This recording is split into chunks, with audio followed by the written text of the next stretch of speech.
MCs here. Tracy, now I'm just waiting for Dick Jarvis. Where's he sitting? Dick Jarvis, where's he sitting? Dick Jarvis. Where's he sitting?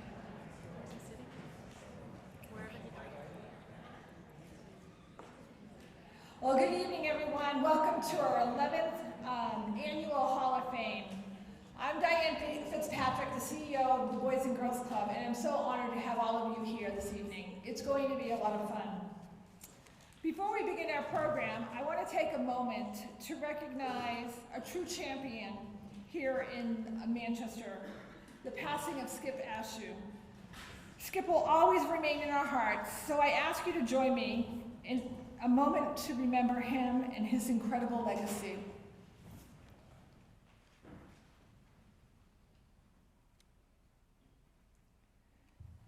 Tonight is our honor to continue the tradition of celebrating club alums, friends, organizations who have a strong connection to our kids, our club, and our community. We are so grateful for our honorees who have chosen to make a difference in our beloved city of Manchester, so thank you. Tonight, they are joining an elite group of individuals who we've recognized in our Hall of Fame. I would like to ask our present and current Hall of Fame members to please stand to be recognized.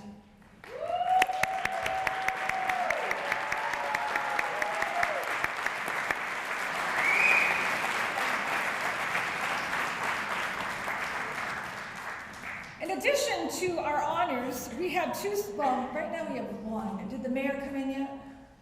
No, I don't see her yet, but we'll do a shout out for her as well. I'd like to acknowledge and thank Congressman Chris Pappas for being here this evening.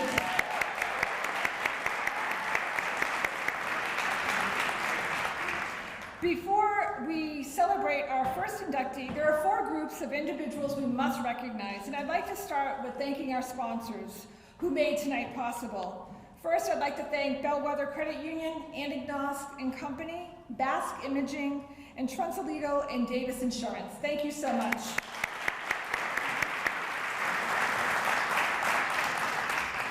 We're incredibly lucky to have so many supporters with us tonight. I'd like to acknowledge 2 groups in particular, our Champion for Kids Society members and those who are in the Heritage Club. If your investment in our kids is vital to this club and to the work that we do. Thank you for believing in our kids, our mission, and if you're a member of either one of these societies, would you please stand to be recognized as well?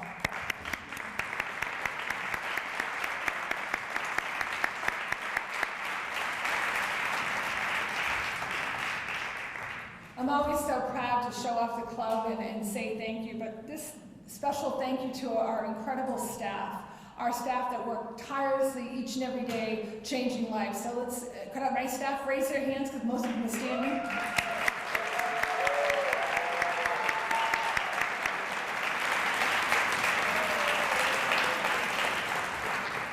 And every nonprofit needs an amazing board, and we truly have incredible individuals that are devoted to our club, as well as trustees. So I'd like to thank our board of directors for all their dedication to the Boys and Girls Club.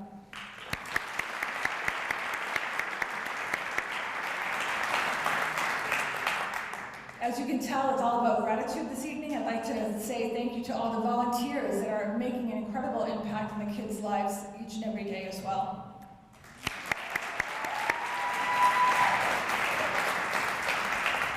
To all of you, thank you for being present in our kids' day, each and every day, for always encouraging our kids to be great members. But lastly, I hope you are enjoying tonight's amazing food. I want to thank the back room for our dinner this evening.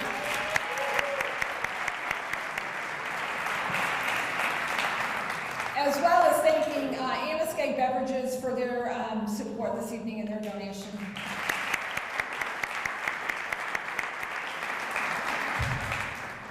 Now, in honor of our first inductee, the Girls Club, we would like to welcome Christy Latour, a proud alum, a symbol of all young women empowered by incredible organizations dedicating to elevating future female leaders. Christy, would you please join me on stage and share your voice this evening?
it's time to start our program.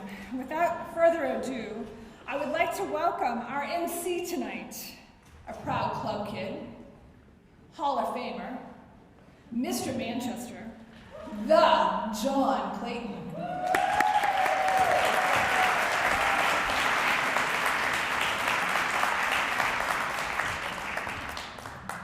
Wow, that was amazing, Christy. And as an MC, it's always good to know that when you come to the podium, your highest wish is that you will be the second best voice to be heard this evening.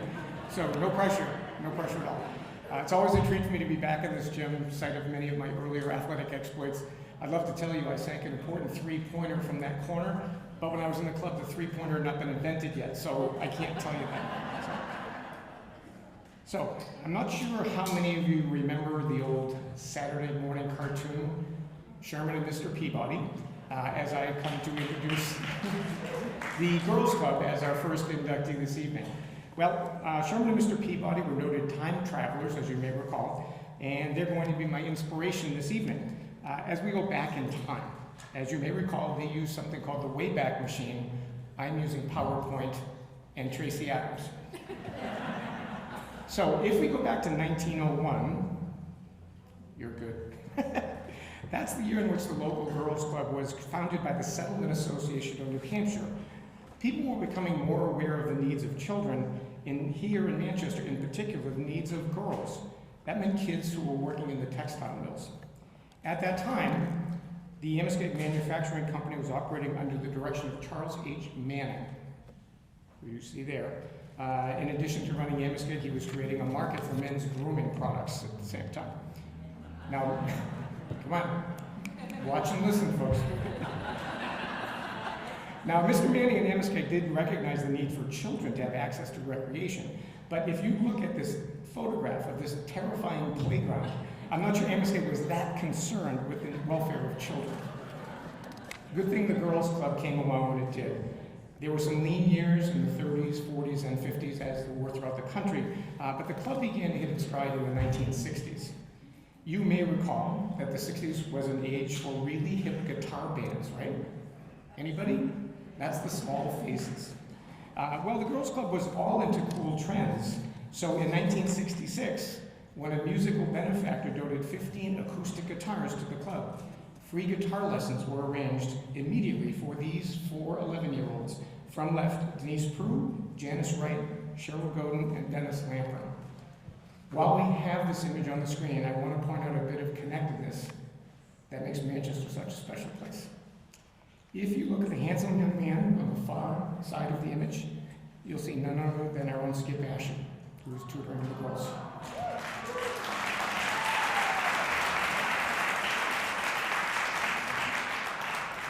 Earlier tonight, as Diane indicated, many of us had gathered at the Rex Theater for a celebration of Skip's life. We lost him far too soon, back on October 24, and I have to tell you that when I encountered this photograph while assembling this presentation, my heart skipped a beat. And yes, I purposely said skip a beat. We'll miss you, Skip. But let's get back to the Girls Club. Back in 1969, when the world was marveling at the Olympic gymnastic performance of Czechoslovakia's Vera Kozlovska, a Girls Club instructor named Diane Smith was introducing Slimnastics as an adult fitness course at the Girls Club. According to the union leader, those who were quote-unquote streamlining their figures were Barbara Cunningham, Joanne Moore, Pauline Richardson, Muriel Orion, and Lorraine Gayette. And yes, for you young ones, that large box in the front of the image, that's what was known as a record player. A wicked big iPod, if you would. To the world at large, Fruit Loops, if you were to mention them, people would mostly think about the semi-pliable, styrofoam neon-like circles of nutrition with a toucan on the front of the box. But loyal followers of the Girls Club knew that Fruit Loops was the name of the hula dancing exotic dance troupe of the Girls Club, shown here performing for Kiwanis and Rotary Clubs at Camp Mirror at Livingston Park. And when it came to style, the fashionable British dames at Ascot certainly had a way with fancy hats, but the young ladies at the Girls Club crafted handmade hats that were certainly the fashion equal of those ladies across the pond. And if you want to talk about grace and elegance, you can't beat ballet. But being a local boy, instead of a night at the Bolshoi, I would much rather take in a performance of Never Too Little for Tutu, which was a photo feature in the Union Leader that chronicled the Girls Club's efforts to bring ballet to the littlest ballerinas in town. And everyone knows the Muppets, right? Well, way back, this is when the Muppets were just little balls of yarn. The young ladies at the Girls Club were doing puppet shows of their own, featuring from left Felicia Chloros, Catherine Newell, and Deborah Bullock. And if you think there were times when the kids were here just clowning around, well, there were those times.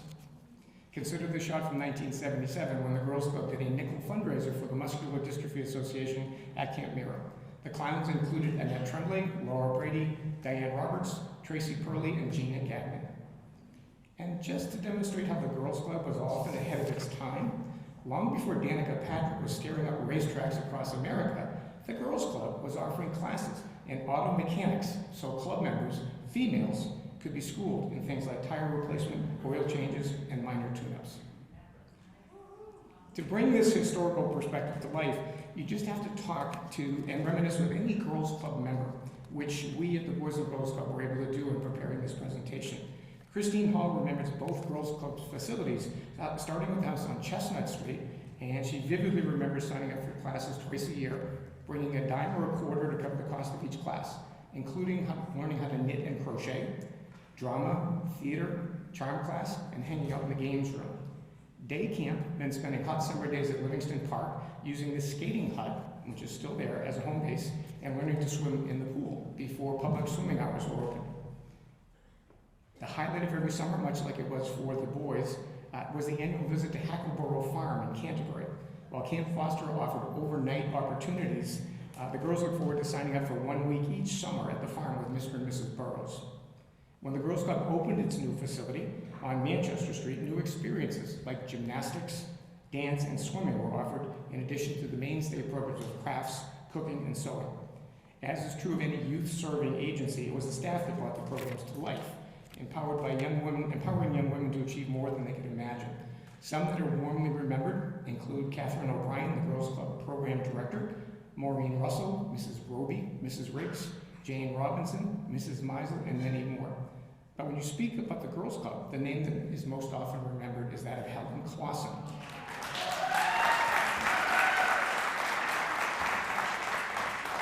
Helen served as executive director for more than 14 years. A club member, Lucy Chapmakis, fondly remembers Mrs. Clausen and recalls how she would help families who didn't have quite as much as others by covering program fees and making sure they had new clothes when needed. Helen Clausen was always dressed to the nines. Those of you who remember Helen know that. And her love of fashion was transcended to those young women in her care. Today there are many organizations serving Manchester's younger people, but continuing the club's legacy of empowering girls now falls upon the shoulders of Kathy Duffy Cullity and the staff of Girls Inc. While times and programs have changed, their dedication to Manchester's young women has not wavered. As Kathy retires later this year after 23 years at the helm, we felt there was no better time to recognize and honor all the girls and women who represent the rich history of the Girls Club of Manchester by enshrining them in the Boys and Girls Club Hall of Fame. I would now like to ask Diane Fitzpatrick, the first female CEO of the Boys and Girls Club of Manchester.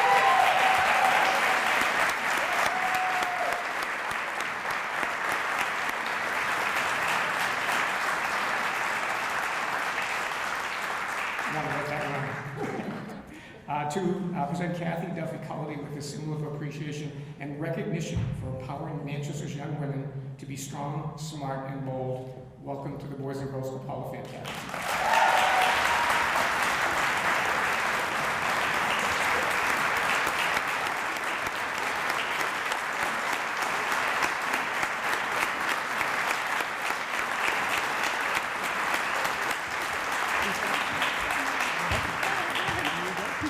Thank you so much. You know, you live a long time and you're around a long time, and just when you think you know everything, you hear wonderful stories that you never heard before, and I'm so grateful for that history. Helen Clausen was a dear member of our board, and to the day she died, she called us the Girls Club, even though we became Girls Inc. I want to share with you a fun story. When I first came here, we received a check for the Boys and Girls Club. And we have so much respect for you, we actually gave it back. Diane is just a wonderful partner for us, and together we worry about kids in the city, and together we share our resources, and together we celebrate each other's successes. Thank you so much for tonight.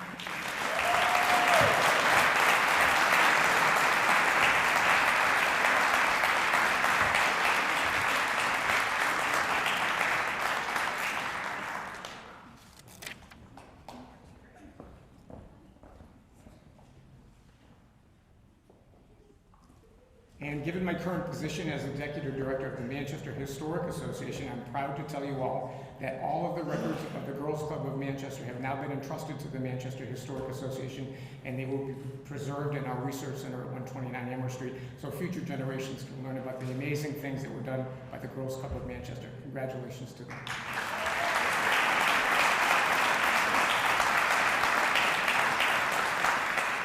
Now, I find myself in a unique position to take advantage of the opportunity to be your Master of Ceremonies tonight, because our next inductor, if that's a word, Diane Mercier, is going to be brought up to the stage by me. And I'm actually in the process of asking Diane Mercier to serve as the honorary chair of our Historic Preservation Awards in the year 2020. I feel like one of those guys proposing to his girlfriend at a baseball stadium. And it's on the big screen, and if she says no, I'm going to look at real schmo. We're going to meet next week. Diane and I are going to meet next week to talk about that. I would love it if you would give her a rousing round of applause for 2018 Hall of Fame winner Diane Mercier.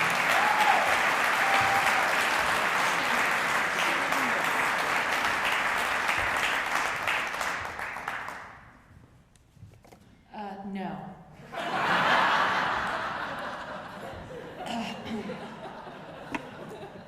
So, you know when you meet someone and you're either interested in them or you're not? Well, I was always interested in Arthur. And why not? He does very interesting things, and also he's become a friend. Arthur's absolute most endearing quality is this: his circumstances have changed, remarkably in fact, but he has not. His second most endearing quality, as it turns out, is that he still owns his own bowling ball.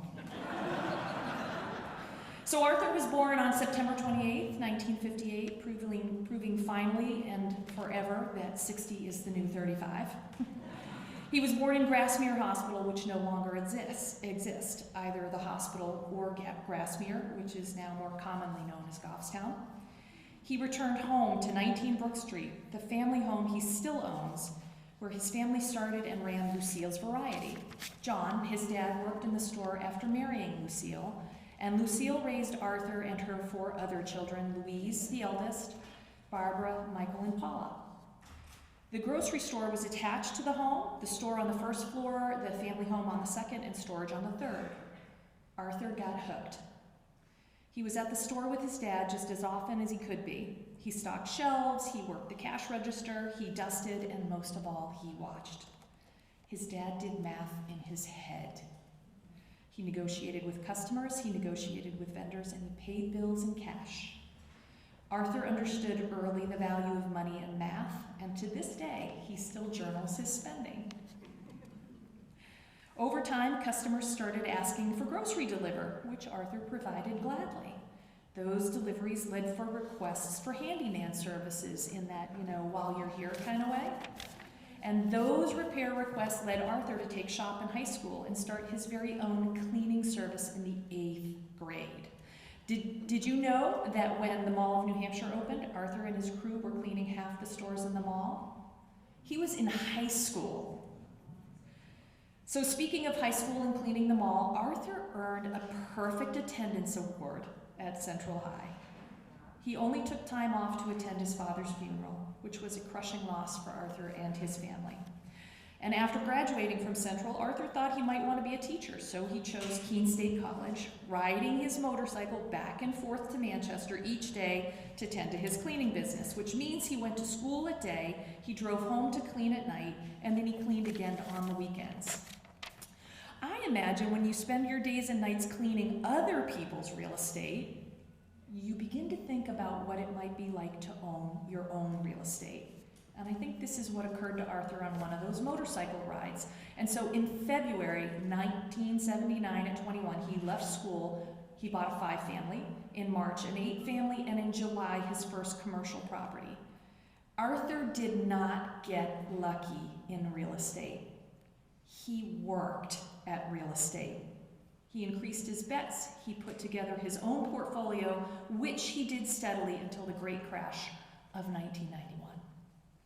Those circumstances were awful for everyone, for businesses, for banks, for homeowners, for investors, for employees, but especially hard for real estate developers and owners. They saw their property values decline by 75% overnight.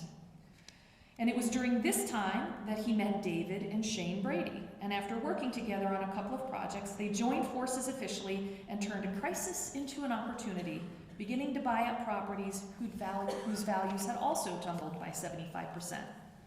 And I think we all know the highlights of what was to come from this great partnership. Our landscape is utterly transformed because of it. In a 1996 game-changing move, they bought the Wambeck Mill.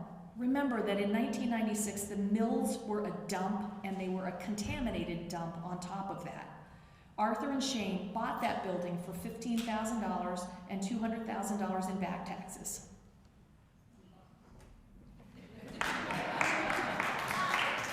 Okay, and then they had to renovate it. So, amidst the backdrop of shuttered mill buildings and an enduring financial crisis, Arthur was quoted in the Union Leader as saying, "I believe the mill yard has a future." And we are all grateful that they were right. I think it's still fun for him. No? There are 2 other bright lights in Arthur's life. Ashley, his daughter, who is away at Hofstra University in Long Island. She does math in her head and is thinking about coming into her dad's business someday. And Lisa Doherty. If you want to see sentimental Arthur, all you have to do is talk about Lisa. This is another one of those interesting stories. So John Stevens was running for governor and having a fundraising event and thought it would be a really great idea to get Arthur and Lisa on a blind date, which is how they were introduced 12 years ago. Lisa is a talented interior designer. She's really good at what she does. She's gorgeous, fun, and kind. And while she declined Arthur's very generous invitation to go to the back room for a drink, he was undaunted. Her design business was located in someone else's building, which would never do, so he jackhammered her out of that location and into one of his buildings, then bought a beautiful home with space for her business, and her daughter, and she did what we all know was inevitable. She accepted, and they continued to live happily ever after. So let's conclude by talking about the Boys and Girls Club. How did he get here? Well, like most kids, he tagged along with his brother, Michael. In that time, you were expected to be out of the house as much as possible, so when he wasn't working in the store or at school, he was at the club. When Michael joined the Muchachos, so did Arthur. Michael was good. Arthur was enthusiastic. You had to earn your muchacho status, and that status consisted of your uniform and your instrument. Arthur received both, but being more enthusiastic than talented, he didn't necessarily get the best instrument, and he certainly got the worst instrument case. It bothered young Arthur, who then went to Jerry Dion and asked if he could get a better case, his being so warped and battered. There wasn't one. And so Jerry took down his own personal instrument off the shelf, took it out of its perfect and new case, and gave it to Arthur, and changed him. This is what's real about the club, what the people in it do to expand the lives and possibility for young people, to show them courage and generosity and belonging. It would not surprise any of you to know that Arthur became the best fundraiser for the Boys and Girls Club during his time there, during the endless paper drive. Does anybody remember the paper drive? Anyone who knows Arthur knows that's just how he rolls. He will not be outdone. What you might not always know is why, and that he reminds himself why, and that he has preserved all of those memories. That he is ours, and that he never stops showing up for us all. That's what's real about Arthur, and what has never changed. So please join me in welcoming Arthur Sullivan to the Boys and Girls Club Hall of Fame.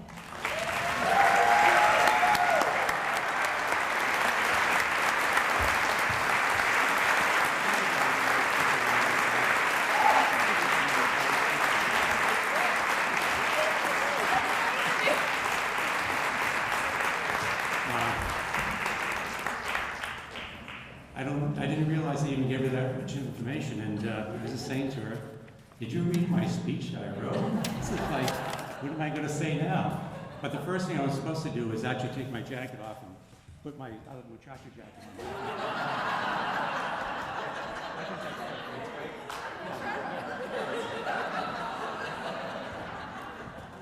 I still can't realize how small I really was, and I guess I still am kind of small, but boy, was I small then. Definitely the smallest muchacho probably ever. So I just wanted to first start by congratulating Arthur Pappas, and isn't it a coincidence that we have two authors here today? And I think the Arthur name says that means courageous and noble, so I guess we're in good standing together. So that's a wonderful name. And I also was a good friend of Skip Ashew, and it's so sad to see his passing and his love for our city, and something that I'll never forget my times with him. I served on the board with him at the Union Street Institute of Art, and quite a gem of a person.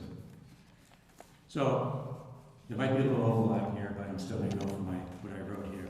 So like many of you, I've often thought about what has shaped my life. What were the influences? No doubt the Boys Club, still the Boys Club to me, played a very significant role in my life.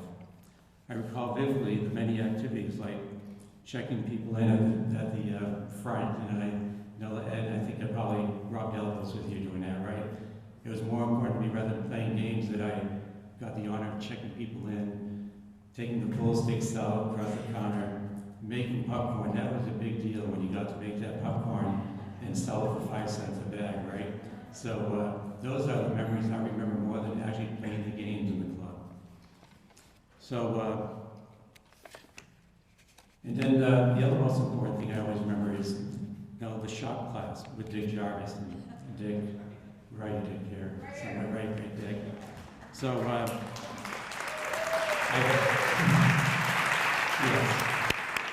So I fondly remember making the stools, the pump lamps, and weave pot holders, because I guess it was called Shopkin Crafts or something like that, right? So it was very unique, but I'm not sure I could, I think I could still make a lamp today, but I'm not sure I can make a pot holder. And Dick, you're a very, very special person. Those days of my life when you were with muchachos and following us around, and always made sure that we were safe and back on the bus and back home again was pretty amazing. You're just a phenomenal, good human being. And thank you for that.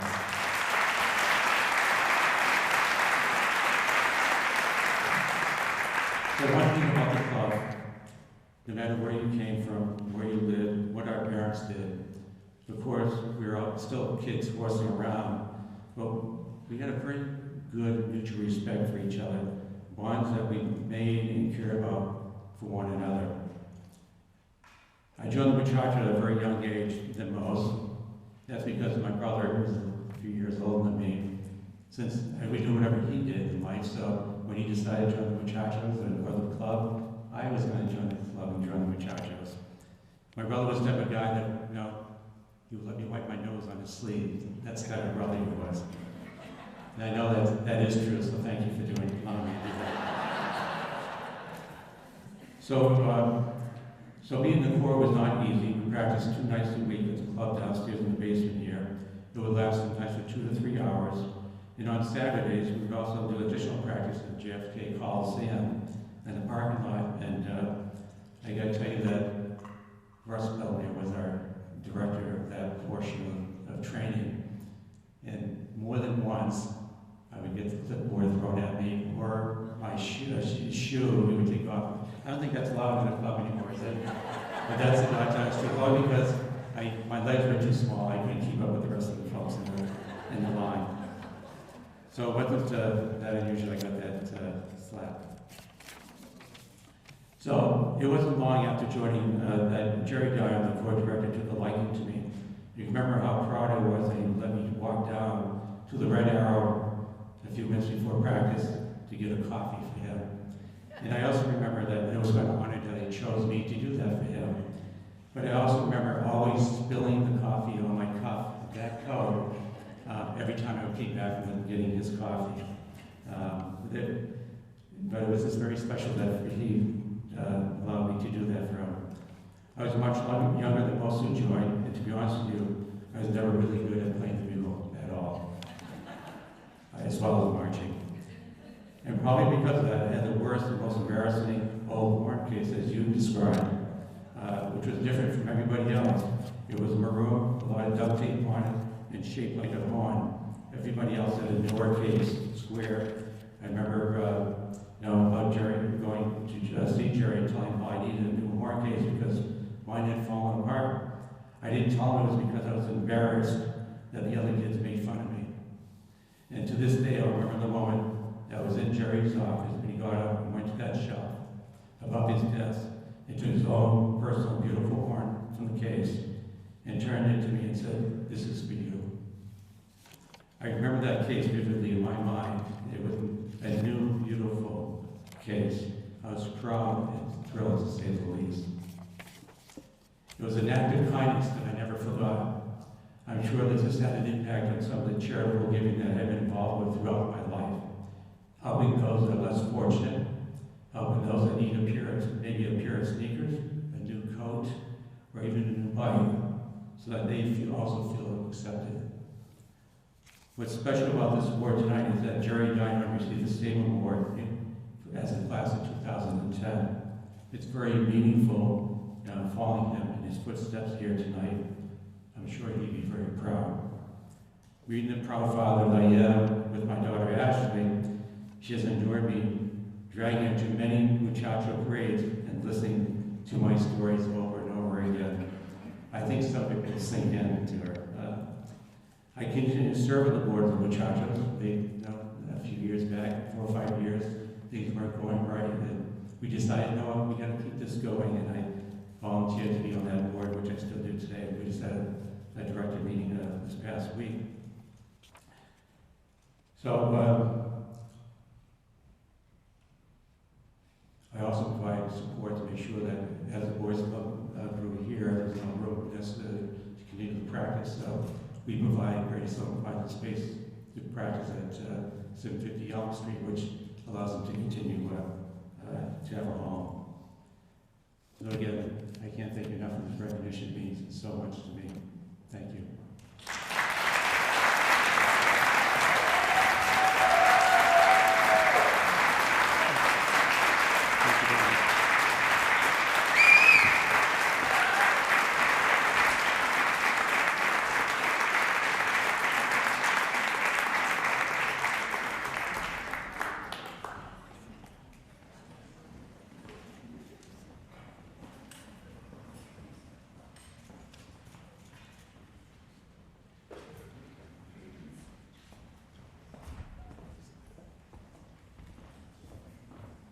Thank you, Arthur.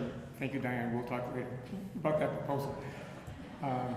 It's great to see Dick Jarvis in the back of the room because I too had him as a manual arts instructor. And my major project in 1965 was the construction of a mosaic ashtray. Because apparently in 1965, the Boys Club thought it was cool to encourage smoking in your parents' home. I managed to survive that. I should point out that the Girls Club, among other offerings, one I did not mention, is that they had a charm class. We, the Boys Club, did not have a charm class. And by way of illustration, I should point out that Arthur's brother Michael, look at the coat, suggested he be the tuba player in the Muchachos. Made it up, Michael, but I had to get you into the program somehow. Our next inductor, again, I've made that award, is a Hall of Fame member as well. He's an iconic figure here at the Boys and Girls Club, and I love him other than the fact he married one of my high school sweethearts. So please join me in welcoming 2005 Hall of Fame inductee Steve McMahon.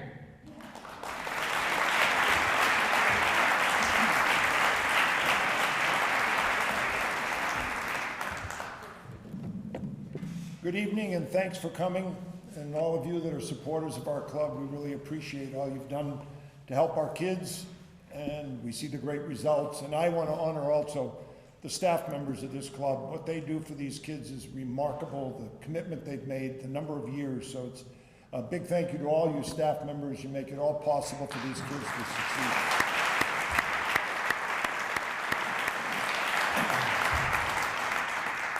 Well, we all love the succulent chicken tenders and the rich frozen mudslides and the delicious homemade ice cream of the Puritan.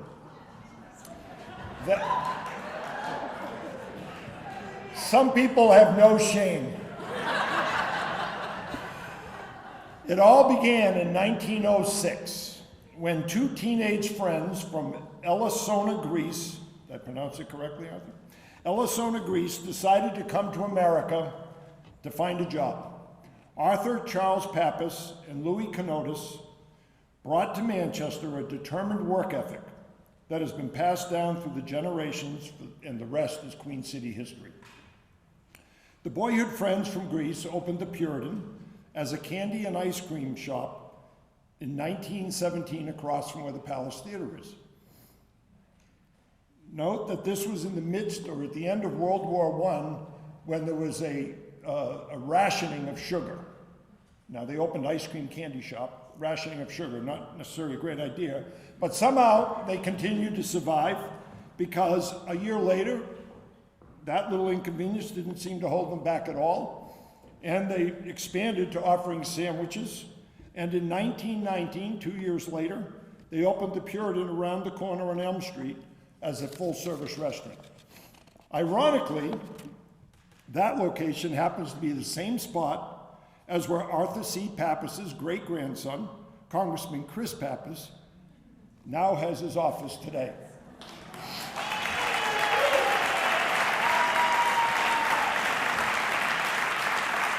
And note the continued support of the Boys and Girls Club. To the left of the word congressman are the hands of the Boys and Girls Club.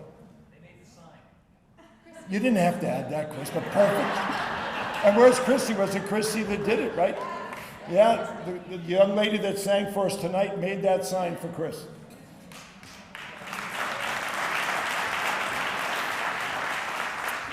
"47 years after his grandfather arrived in America, his namesake, our Arthur Charles Pappas, was born on January 10th, 1953 at Sacred Heart Hospital, just up Hanover Street from where the first iteration of the Puritan was located.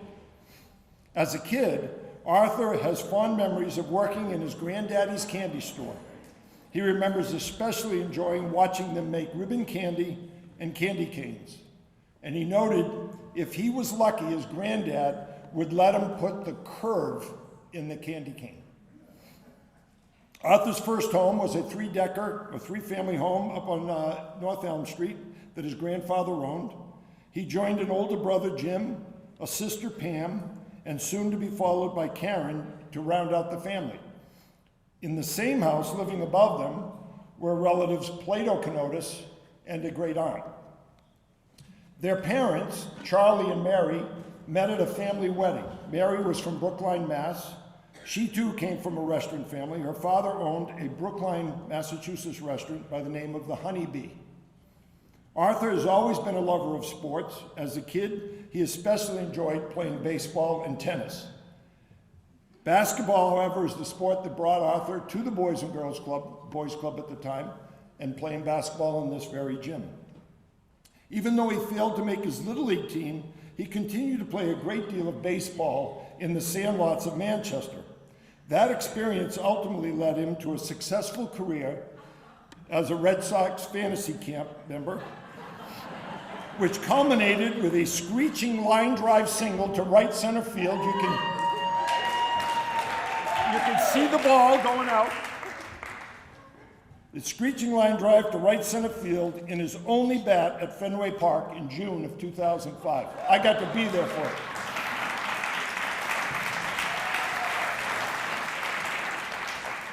As a sophomore at Manchester Central High School in the biology lab, Arthur was paired with this cute blonde as his lab partner, with whom he was quite smitten. Her name was Dawn Howard. Anyone who knows Arthur is well aware he is a man of a few words, so it took almost 2 years before he managed to arrange a date with Dawn in their senior year. After graduating from Central, Arthur attended New England College in Henniker, where he played on the tennis team, and Dawn was off to UNH in Durham. They each spent 2.5 years, think about this, hitchhiking between Henniker and Durham on weekends before Dawn was able to convince Arthur that he belonged in Durham as well. He transferred to UNH at the end of his first semester junior year. They graduated in May of '75 and were married less than 2 months later. Remember that I said Arthur almost 2 years to get a date with Dawn in high school. They both acknowledged that Dawn is still waiting for her marriage proposal 4 years later after they've been married. As Arthur said, it kind of just happened. 2 years after college. 2 months after college, sorry. Their daughter Alyssa was born on May 31st, 1978. A little over 2 years later, Christopher joined the family, and each of their children followed their parents' footsteps at Central High School. Alyssa played tennis and basketball at Central. I had the pleasure of coaching Alyssa some.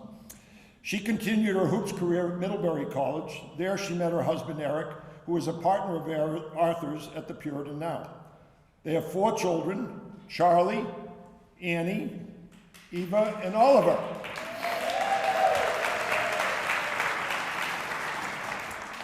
Chris was the editor of the award-winning Little Green School newspaper at Central.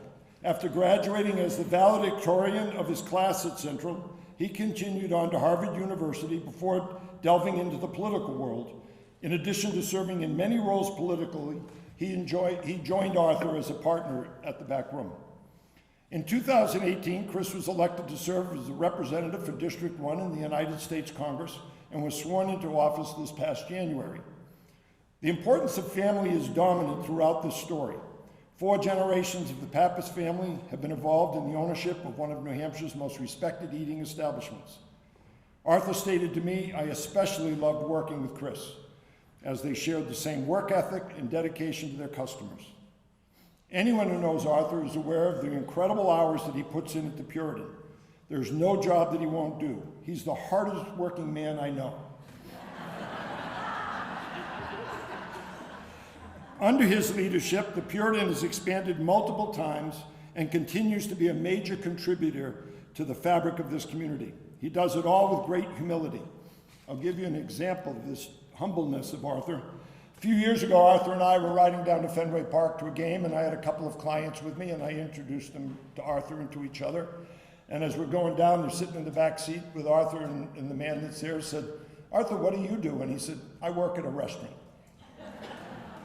The Puritan has always been known as a strong community supporter. The second generation of owners, Arthur's father, Charlie, along with Milton and Plato Kanotas, provided countless support to local youth sports teams, especially those from Central High School. Arthur has certainly continued that tradition, and then some. Is there a fundraiser in Manchester that doesn't go to the Puritan for a gift certificate? The word no is not in Arthur's vocabulary when it comes to supporting the community. Many years ago, the Caregivers Organization honored Arthur. I was asked to provide the introduction. I went around and asked many people, what can you tell me about Arthur, good or bad? And one of the greatest comments, I'll never forget this comment. I went up to Plato Kanotas and I said, Plato, what can you tell me about Arthur, good or bad? And he looked at me and said, there ain't no bad in that boy.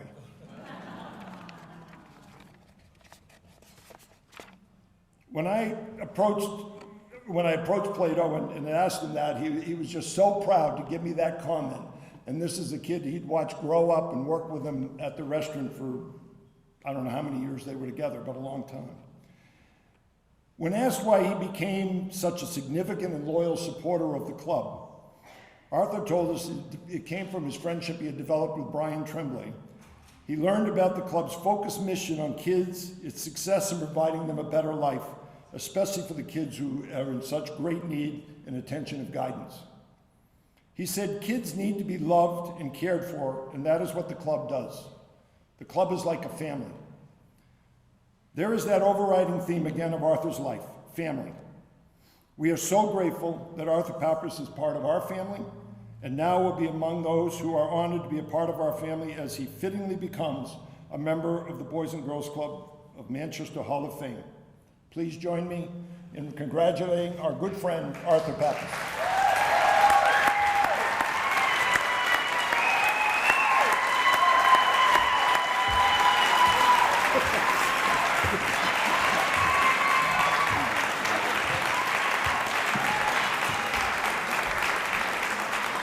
Thank you for those very kind words, Steve.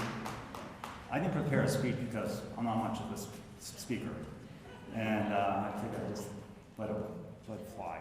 But you know, the reason we're all here is because the Boys and Girls Club does such a great job of taking care of our kids in the city.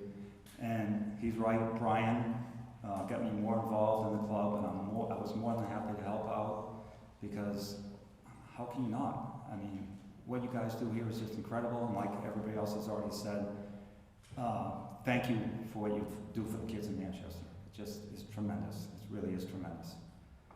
So like Steve was saying, I was a kid in a candy store growing up. I have fond memories of working with my grandfather. I worked 20 years with my father.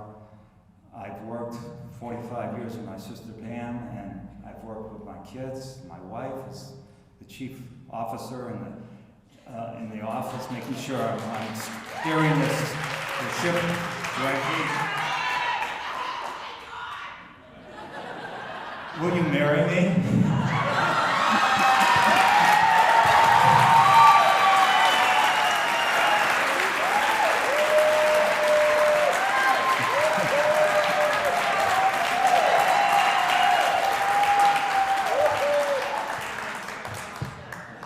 I really want to thank all my employees who came tonight. You are part of our family, and that's what makes working there so much fun. I never really think of it as work. It's, you know, part of the giving part of the work is what makes it so enjoyable. And hopefully we can continue to do it for another generation or two, but we'll see what happens. And I thank everybody for coming tonight, and thank you.